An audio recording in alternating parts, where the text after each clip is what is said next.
World Series of Comedy end of this month in St. Louis on the same show. He's awesome. Let's give it up for Dean Jernigan!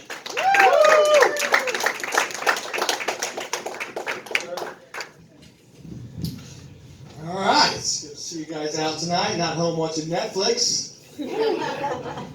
I was out a couple weeks ago. We were doing a comedy showcase at a whiskey distillery.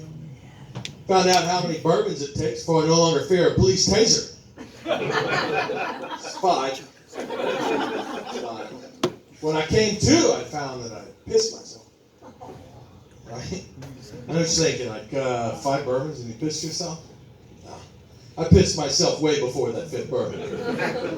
Matter of fact, I know exactly when my night started to go down. I went to the bartender and I was like, give me a bourbon. And he gave me one. Right? He didn't ask for his list of references, no password, no nothing, no secret handshake. Everybody that knows me could have told you not to give me bourbon. We could have stopped that whole thing early on. But hey, you learn. You live and you learn, right? So I hope in the future we can have one of these things at a meth lab, and maybe I can introduce that little joint to my life. Meth's a little different, isn't it? It's not like, let's say, cocaine. There's like a honeymoon period when you're doing cocaine. People want to be your friend. They're like, hey, Todd, want to go beach house? I got some boat. Of course you do. It's a good fucking time. There's music playing. There's a guy running around in a chicken suit. Women are handing out blowjobs like t-shirts at halftime. It's a good fucking time. Nobody's sitting at a party anywhere going, hey, you know what this party needs? A couple of meth heads. Yeah, man, they really liven the place up, The food sucks. Nobody set themselves on fire. And Kyle's got that goddamn guitar again. Nobody wants to hear that shit, Kyle. I'm telling you, man. Nobody's sitting at work on Friday. So, hey, what are you doing this weekend, Dave? I'm going to drink some beers, smoke some cigarettes, and smoke some meth, sell my mom's furniture. It's going to be a good time. You should come on out. It's not like that. It's not like weed, right? Weed's something social. You want to do that with people. I was up in Michigan the other day. I tried some of that medical marijuana. Turns out I shouldn't smoke epilepsy medicine and watch Star Wars. Yeah, my mind does weird shit to me. Like, for instance, I started thinking, like, if Star Wars was real, that shit would be fucking cool, But then I realized that if Star Wars was real, Jedi would be cops. Can you imagine getting pulled over by a state trooper with a Jedi mind trick? That's some sick shit right there. How many beers you had tonight, son? Officer, I had 2 on my live. Is it 16 for us now? It's okay though. I waited a while and I ate something before I drove home. I threw up inside my shoes and ate a 4-pound pop brownie. It was like a small cake. If I search this car, I'm going to find anything illegal. No, officer. I'm like, there's a glass eye in the glove box. Why do you have a glass eye in your glove box? It's my Uncle Frank's. Well, it's not illegal for you to have Uncle Frank's eye. I took it when he wasn't looking. I'm sure if you give it back to Frank, there's no reason to press charges. I can't. Without his eye kept veering to the left, and he was hit by a bus.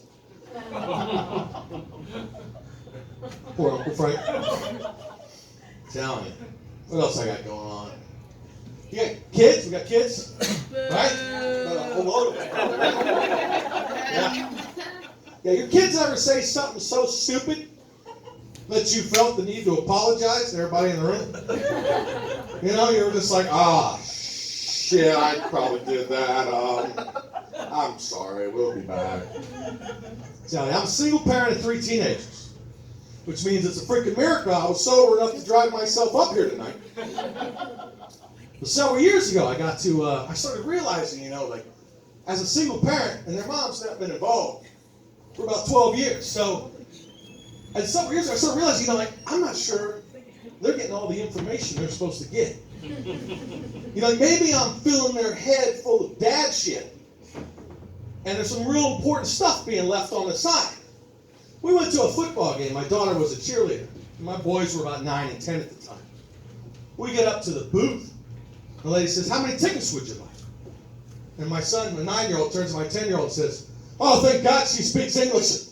It's going to make it a lot easier. I said, why the hell wouldn't she speak English? He says, we were in a car a really long time. I wasn't sure we were still in America. So we drove 8 miles. That's like it occurred to me then, like I never had that discussion with them. That your hometown is not a country. I didn't think that was necessary. Right? I didn't explain to them Christmas when they were 2. They just knew. I thought that was a thing, like you just knew. I'm telling you, they on the way home from that game, my 9-year-old says, oh God, I'm going to be a terrible adult. I said, why? He goes, you always know where you're going. I'd be wandering these streets for days. I said, I'm following the street signs. And I pointed one out, and I shit you not, he looks at it and he goes, whoa. And I, oh shit, I never told him about street signs? This kid's fucked. I'm tapping out, man. I'm going to get a fish. You're on your own from here, buddy. I tell you, I gotta stop smoking pot. I do. I gotta stop smoking pot and playing video games at least. I take that shit way too serious when I'm doing it. I played so much Battlefield on the PlayStation, I started hanging out at the VFW. It was the only way to relate to people, and went through my shit.